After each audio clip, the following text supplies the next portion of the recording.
Hello, everyone, and thank you for joining us on the Fully Managed podcast. Thank you, Frank, so much for joining me today. I really appreciate it. Thanks for inviting me, Shannon. Thank you. So, today we're going to start with a game, my favorite part of the podcast personally, and I hope that you enjoy it. It is with you in mind, so it'll be kind of business related, kind of a little fun. Let's get into it. You ready? Yep. Alrighty, this is called Rank It or Tank It. So, what you're going to let me do, I'm going to give you a bunch of examples of different scenarios, and you're going to tell me whether you would rank it or tank it, meaning you agree with that strategy, rank it or tank it, as in, don't think it's very effective. Okay. Sound good? Yeah. Alrighty, first one. AI generated blog posts. Rank it or tank it? For the most part, tank it. I would agree. Yeah, it's a lot of people are going to start doing it, and I'm sure it probably won't be great for SEO in the future. Maybe it can be working for the time being, but I would understand. I think that honestly, the bigger problem is that even if you do manage to rank it, it's not going to drive towards any sort of business outcomes. Like your target customer isn't going to read your AI generated article and say, "Wow, this is the person I need to work with." That's my problem with it. Yeah, no, I can completely understand that that's not necessarily what's happening usually, unless you're like a thought leader in a space like HubSpot or something like that. It's not really something that's happening. Well, HubSpot is also not using AI generated articles. Exactly. They're genuinely providing, actual original thoughts. So that's something that's more valuable in the SEO space specifically as well. Okay, next one. Backlinks from news sites specifically. Well, of course, those are among the best backlinks you're going to get. So I would say rank it. Heck yeah. All right. Cold outreach on LinkedIn. I would say probably. I don't know. I honestly don't know. I don't. We don't do it. We don't do it, but we don't really do like outbound sales at all. I could see how it might work for some people if you do it the right way, but I just find it annoying.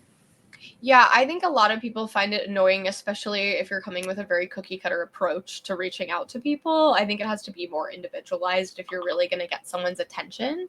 Yeah. So I think that maybe it is something that you have to put more thought into if you're really going to do it. And you also have to have like that foundation of being connected with people related, and it's a very complicated. It only works if you're doing it in a certain way. Yeah. Okay. Influencer partnerships. Oh, definitely rank it. Yeah. Do you what's your opinion on like smaller influencers or bigger influencers? Like what would you personally go with if you had to choose? I think that all of that is relative though. Like what one person considers small and is big to someone else. Mm. So, and it depends on what it is that you're selling. So, like in our space, getting Rand Fishkin to vouch for whatever your tool is could go very far. The Kardashians would consider him to be a micro influencer. However, somebody in the I marketing understand. space would consider him to be, to have huge influence, which he does. No, that makes complete sense. There's definitely people that would contribute, like believe that they're kind of in different spaces depending on what space they're in. Yeah. I do hear a lot in the agency space that many people prefer micro influencers over macro influencers because it's less money, but they see it as more lucrative because their audiences are more trusting of them because they kind of have more to lose if they're advertising a product or a service that's not good since their following is much lower. Yeah, yeah, I think it can go either way. At the same time, you're going. At the same time, there's a lot of instances of, in particular, with content with virality, where it took a larger account really to start that amplification for for it to really become what it became. Yeah, it I definitely. keep comes to mind that song Despacito that was popular years and years ago. If Justin Bieber hadn't amplified it, no one would have ever heard it. It's very, very true. It's not common that any like a song in a different language becomes very popular Yeah. specifically in the United States, unless it's Bad Bunny has is a huge marketing. Like I I would love for there to be like a huge study on how popular he became in the States, because it's something that is not very, other than maybe like Pitbull. Yeah. It's not And very common. And I think that it has to do with who's amplifying it. So I wouldn't necessarily say that it's always going to be the case where your macro influencers have less impact. I actually think they can have an outsized impact. Mhm. It also depends on what you consider macro versus a micro influencer. Because again, in our space, I don't think many marketing agency owners would consider Rand Fishkin to be a micro influencer, but he kind of is. Yeah. But and at the same time, if you're a beauty influencer and you have 50,000 followers, you're considered like a nano influencer almost. Yeah, exactly. It's very, because this it I think it depends on how large the space is, like how much Yeah, that noise too. there's in it, because there can be a macro influencer like follower wise, you can just look at someone's following and be like that's a macro influencer depending on what your following is personally. But then you compare it to like the top of that industry in influencing, and they're they're on completely different scales, and Yeah, that kind of changes your perspective on how valuable maybe their word is. yeah, most definitely. Okay, one more scenario for rank it or tank it, since we're already getting into conversations from these. Okay, um I'm trying to think of which one I should. Okay, this one's kind of funny, I guess. Using emojis in meta descriptions. Oh, I've never done it. I don't think that Google displays it anymore. I remember years ago, you could get Google to display emojis in title tags because I remember people here doing stuff like that maybe 4 or 5 years ago, and then I think that they stopped displaying them. Hmm. So, and that's the title tags though. We never did anything with the meta descriptions. The meta Mhm. descriptions honestly end up getting rewritten all the time, like Mhm. 50+% of the time anyway. So I don't really we don't give much thought to them anymore, to be perfectly honest. Yeah, that no, that makes complete sense. I actually didn't know that it was something that became obsolete in that specific area as well. That's really interesting. Yeah, I remember this was a years ago, but I remember at one point we were using the title tags to kind of like using emojis in the title tags to kind of like have our results stand out. And I remember at some point just Google stopped showing them and Mm. like somebody being bummed out. It was so long ago that I don't even think that anybody that works here was even around when it happened. This was like maybe even before the pandemic. Wow, that's really interesting. Yeah, I think that that happens unfortunately in so many different aspects of SEO all the time. Like you're Yeah. doing a strategy that's working really well and it becomes obsolete because there's some kind of change. Yeah, I mean it's a hack, honestly, and Yeah. hacks and tactics. I don't like to focus on them too much because they stop working. Yeah, exactly. I think I just had a discussion the other day about if something's kind of like too easy in the SEO space, you kind of know that it's not the right strategy. Like something that seems oversimplified. Actually, I think it was specifically about AI generation for blog posts or just like LinkedIn posts, like to boost your your following or whatever it may be. Like at some point these different sites are going to catch up with the fact that everyone's doing that, and they're going to prioritize people that are actually providing value. And unfortunately AI generation will maybe not be will not be featured in those kind of like when people are looking things up in those spaces. Yeah, yeah, most certainly. So you founded Saga Pixel with a strong emphasis on SEO. Speaking of, what like initially drew you to that specific aspect of digital marketing, like how, and maybe how did it change from when you first thought of it to now? What I like about what I liked about search, what I like about search today is that there's high intent. There's generally speaking, unless you're doing just straight blogs, there's high intent. So it's one of the few. It was and still is one of the few areas of marketing where it's easier to get attribution for what you're doing. Mm-hmm. Unlike uh, unlike with social media, for example, you'll often find that a business can build a large following, but it doesn't necessarily equate to a commensurate increase in business for them. That's rarely going to be the case when it comes to search. Uh, and we were in particular in the beginning working primarily with small business. A lot of the time in the types of small businesses where search was how you found providers. Mm-hmm. So that was part of what attracted me to it. From, in other words, what we were going to be able to deliver from it. The other part of it, though, if you think about that I really liked about it was the technical aspect added challenges to it, where with social media, for example, as a marketing channel, I think that there's a certain element of, oh, just anybody can do it. You're just posting some stuff on Facebook. Yeah, I'll there's a lot hire of my noise. niece. My niece knows how to do that. But there are very few people. I think that people, first of all, with social media, people don't understand if you want it to actually be effective, there's a lot of technique and it's extremely difficult. Mm-hmm. With SEO, I think that happens less because people get intimidated by the technical aspects of it.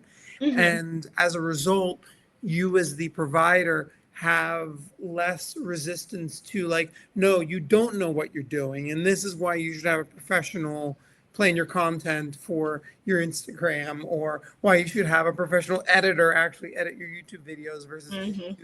you know filming it with the camera pointed up your nose. Yeah, no, I completely understand. I think that it isn't, it's very daunting for the average person to get involved in SEO, and I think that that technical part is exactly why. I think that with the amount of influencers, as we mentioned, out there in the world now, many of them being very average, normal people, there is a lot of noise, and kind of everyone feels like they can do it now because there's so much noise, whereas like properly you know, getting like search traffic is something that is much more difficult than just kind of putting some videos out there or some content out there. It's something that like will propel you. The thing that's different though is that, like, anybody can publish something on Instagram, anybody can put a page up on a website. Yet there's a recognition that there's a technical aspect to SEO that that makes a lot of marketers not want to touch it, but they all think like, oh yeah, I can post stuff, and if it's not doing well on social, it's the algorithm. Yeah, It's not yeah. that you don't know what you're doing, it's the algorithm. A lot of people do like to place blame on the algorithm, but they're not actually like thinking thoroughly about the fact that SEO could really help them. Like a good SEO strategy could help them. I think that a lot of them just, I think it's also because a lot of people go viral by accident, and then they can maintain that kind of following afterwards. So I think that a lot of people are often, especially content creators, are looking to go viral rather than have like a sustained approach to gaining a following and like clients, if it's a service or whatever it may Yeah. be.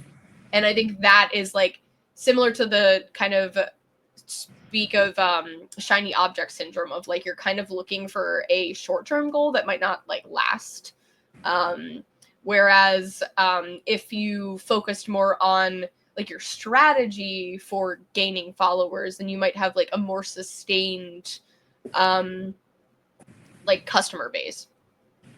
Yeah, but ultimately, everybody thinks that they can do all of those other channels for themselves. The only exceptions being because of the technical aspects involved with Google Ads and SEO.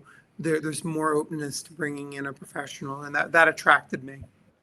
Yeah, no, I agree with that. I think people can acknowledge that that takes a lot more. Like anyone can kind of sit in front of a camera. Maybe you can't make something quality, but you can still do that. Whereas an SEO professional is someone that can really change the course of things for someone, and that's something that you can't necessarily learn yourself very quickly.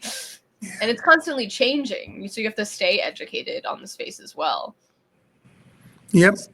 Speaking of, how did your perspective on SEO change with the rise of AI and ChatGPT search? So I knew as soon as I saw it that, first of all, this was going to reduce a lot of friction for informational searches, and that there was a lot of the types of content that businesses have been doing that they just need to stop doing. It was going to be a waste. It's just that Mm-hmm. AI was going to take that over. I still firmly, it's not that I believe, I know that there are topics where people want to hear from experts about this topic. They don't want an AI generated answer. They want to hear from somebody that's been in the trenches and did the thing.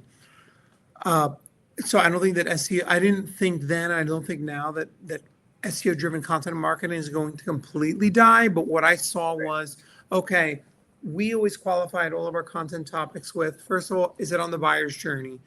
Can I rank for it? And is there enough search potential that it's worth doing this topic when we were doing the blogs?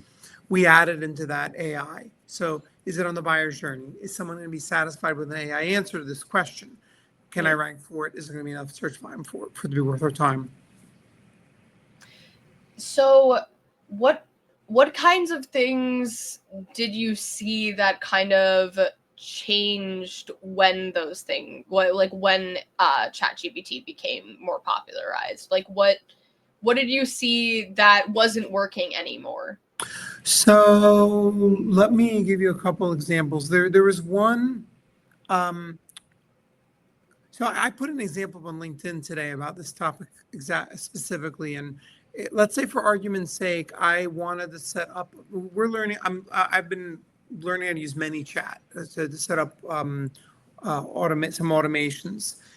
Before ChatGPT, I would have Googled it, and whatever the top article was, I would have read it, and I would have tried to piece together the information they were giving me with it, and done it myself. Mm-hmm. Now, mind you, at no point was I really generating business for anybody. It was probably all a waste of time for the company that spent the money to write the article to begin with, but that's besides Mm-hmm. the point. Now I would go to ChatGPT and tell them this is exactly what I want to do. Walk me through it. Mm-hmm. And it's a much better example. At the same time, what hasn't changed is, let's say I'm doing digital PR, I'm doing data-driven link building, digital PR, however you want to call it. Uh, is how do polls tend? How does poll data-driven content tend to perform in comparison to publicly available data, like from like the Census Bureau driven content when you're pitching journalists, for example? ChatGPT can't answer that question. It doesn't know. You know who does know? Beth Nunnington from Journey Further, like the people that are speaking at conferences and that have done that have done extensive campaigns where they've seen like, oh, the polls suck, or the YouGov polls are actually amazing. Like, so that's still going to be around, but the topics, like I interviewed a guy for an SEO director position that was telling us that like he had in his previous role, like this short code generator or something like that was like the number one source of traffic to their website, and they hung their hat on that. But all that traffic dried up in the last year and a half. But you know what Ooh. didn't dry up?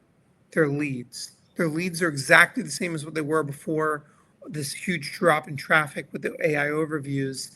But their traffic's down because, like, honestly, this content wasn't driving towards business goals to begin with. Mm-hmm. Yeah, I think is okay. So I think that that idea is something that people don't realize. Are there like any other kind of like common myths that you find about SEO or like digital strategy that you find like you have to explain to clients? I think that for the most part, with most businesses, in particular with local businesses, like blogging will get you traffic, but all it's doing is muddying the waters as far as how effective your SEO work's been. Mm. Where you can get, we have a client that does that's a large HRT clinic, hormone replacement therapy, where and they're using it to treat the symptoms of women going through menopause, like hot Mhm. flashes and stuff. The previous agency, one of the next articles that they were going to do is what is menopause? Like, what 49-year-old woman needs to Google that? It's not your Yeah. target audience. Whoever's Googling it, it's not who you're trying to sell estradiol to. And at the same time, the previous agency had not planned any content around like estradiol pills versus cream. Because this is a question that your target audience has, and it is something that you can rank for, and it is something that someone that's Googling this that sees a button for like, oh, I can buy this online, they may tap the button and actually buy it. Yeah, no one's So, gonna look up what that is because everyone kind of knows what it is. If anything, they're gonna look up symptoms of it or well, at like, the same time, there is search volume for what is menopause, but whoever is behind that search volume is not their target, not the yeah, target customer. it's So, maybe men, husbands that are trying to understand. yeah, or maybe even kids or whoever it Yeah. is. It's not somebody that has their credit card out ready to try to treat their symptoms. Yes. So we so I would say that the number one myth that I see, that I don't even think it's business owners, I think it's marketers in general, and a lot of the time SEOs will say like, well, you've got to write blogs to establish your topical authority. I have seen one of the top results for Dermatologist NYC doesn't have a blog on her website. Hmm. In the most competitive market in the United States, maybe the world, for dermatology, and and she's a sole practitioner going up against some like 1,500-pound gorillas in that market because you have private equity backed firms that she's competing against, and she's outranking them. She doesn't have a blog. So you don't. So I guess one of the myths would be you don't need to be blogging in order to rank well. Yeah, I completely agree with that sentiment, especially the amount of agencies that I've spoken to. I check out everyone's websites, and I would say that maybe like 70 to 80% of them don't have blogs at all. And they're clearly like somewhat successful in their space because I wouldn't be talking to them if they weren't. What's funny that you find with SEO agencies is that it's very rare to find one that has grown through SEO. That the majority of them, they'll say everybody has to be doing every business needs SEO. All right, great. What have you been doing for your own SEO? Oh well, and then the excuses. It's And funny. the we on the other hand have grown through SEO. It's still the main channel that we get our business through. But that's also to say that there's a specific market segment that you can serve through search, if you're trying to drive leads through search. If what you're doing is enterprise, like there's very little of that volume is coming through organic search.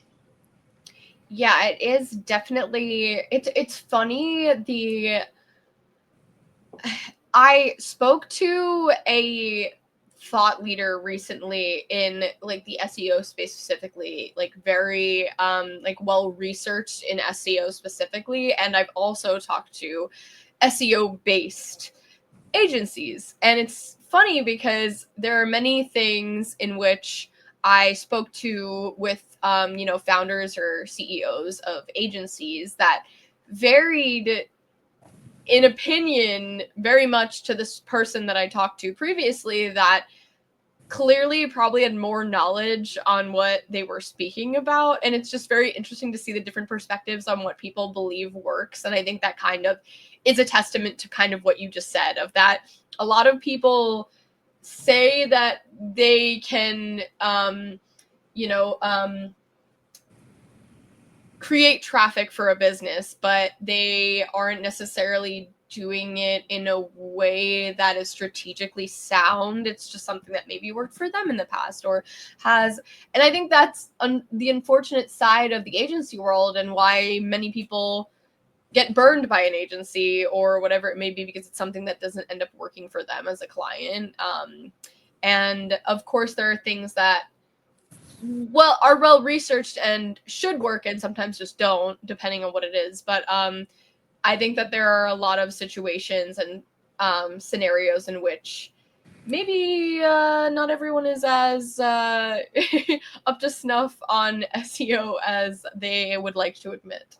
Here's another perspective with the thought in regards to the thought leaders. A lot of them are really good at social media, but not very good at SEO. And a lot of the time they're not even doing SEO. Like their job is to be a thought leader and they're running a business and they haven't fired up Screaming Frog in a year and a half.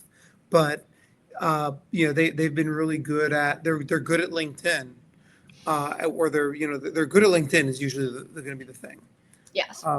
So just like Salt Bay is not the best the best restaurant if you need a steak in the world, but he's probably the most well-known like steak person, or at least was for a while. I think you have the same thing happen when it comes to like the thought leadership in our space. Yeah, it is very interesting how people can position themselves to be someone that knows a lot in a space but may not actually know much at all, especially to your comment on like there are many agencies that maybe put emphasis on SEO but aren't necessarily the best at it. I think or not necessarily doing it for themselves, so they're not as experienced, is very common, I think, maybe in the agency space because there's so many agencies that started ranking for a reason in which they're not completely aware of, or for a specific purpose that was unrelated to their SEO effort. Yeah, it could be. It definitely could be.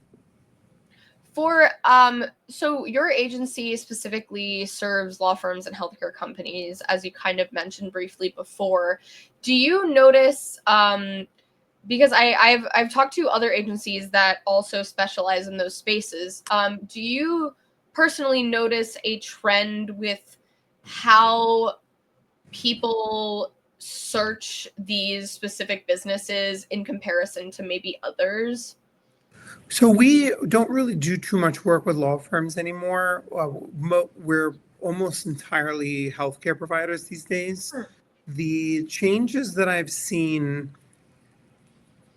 have been, I think that and it depends on over what period we're talking about. I would say the big change that I've seen over the last 5 years is that Instagram has become more of a part of the consideration phase in the buyer's journey, where there, in particular with healthcare, there's, and in particular with things with aesthetics, like the med spas, plastic surgeons, the dermatologists, and so forth.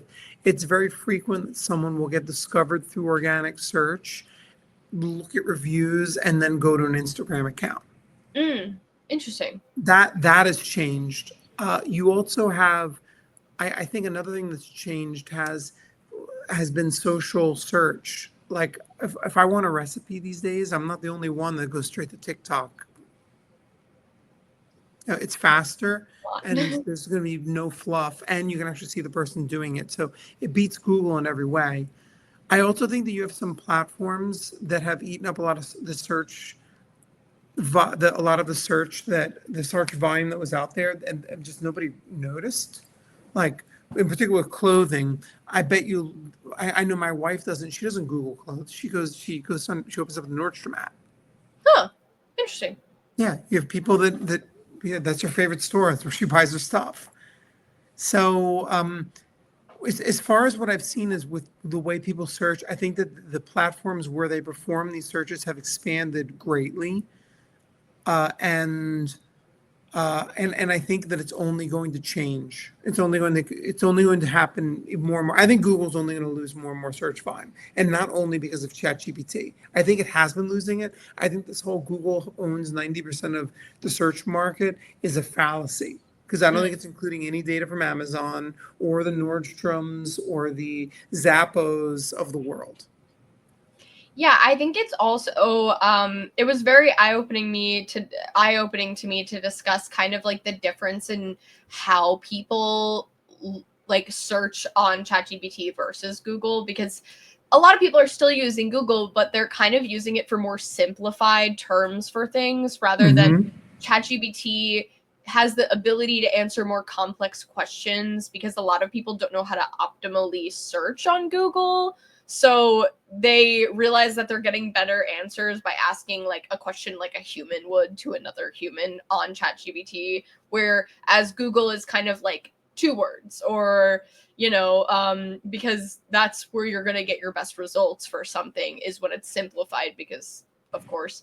And so thinking about that, it's I think it kind of in my mind differentiated the reasons why one would go to one search and not the other, based off of just that idea of what they're best at this point in time. Yeah. Yeah, no, I think so. I haven't seen with our healthcare providers a ton of ChatGPT leads come in. I can tell you for Saga Pixel, the leads that we get from ChatGPT are more qualified than the ones that come in through organic search. Hmm. Why do you think that is? I don't know.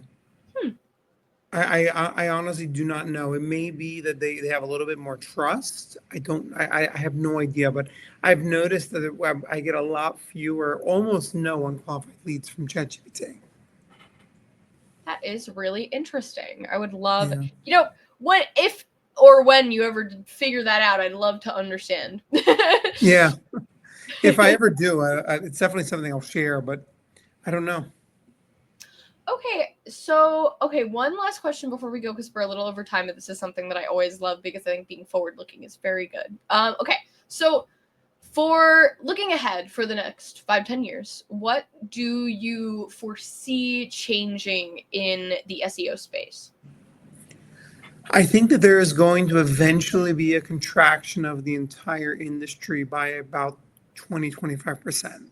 I Mm. think that you're going to see a lot of I think a lot of people, for a lot of agencies, a lot of consultants for a long time have been riding the low value traffic increases to blog posts to Hmm. justify their fees and to keep companies kind of staying with them.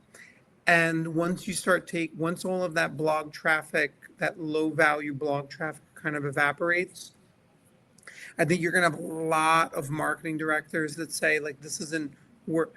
Like if you're not those marketing, I think you're gonna have a lot of marketing directors. They're gonna have a harder time justifying the budget. And overall, I think there's just gonna be a lot. There's gonna be less money floating around in this space. I also think that eventually we'll get to the point where more and more businesses realize what the actual potential of social is, and I think they're going to start taking it more seriously. Yeah, I think that it is a common occurrence that a lot of people think that it's not necessary for their business or like it just doesn't make sense for their industry. And I think that's just there's just a way of doing it for each industry that might differ. But I think that it's always going to be valuable because social media will just continue to advance and, be more critical to, especially the younger generations. Once we get a little older, it's going to be way more valuable to continue to go through social media because it's going to be much more familiar.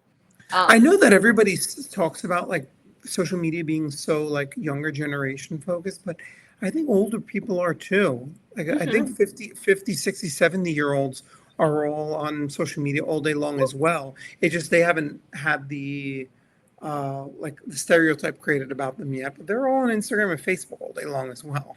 Oh yeah, no. I consider they always talk about iPad kids, but I'm like, what about iPad like grandparents? Grandmas. Like there's many iPad grandparents, including my parents that are also grandparents. Um, but yeah, I completely agree with you. I think that it's kind of a misconception that not everyone utilizes it. It's just um they have to understand their audience and like which one they're using and how their search traffic is actually working and like how those are incorporated within it. Well, thank you so much for joining me today. I had a really great time talking about SEO. I love talking about different aspects in depth about it because everyone kind of has their own way of thinking about it. So I feel like I learn more and more from every guest. So I really appreciate it. Ah, very cool. Well, thank you for having me on, Shannon. Thank you. And thank you, everyone, for listening. I hope you got to learn as much from this episode as I did. And I hope that you get to check out others. Thank you so much. Have a lovely day.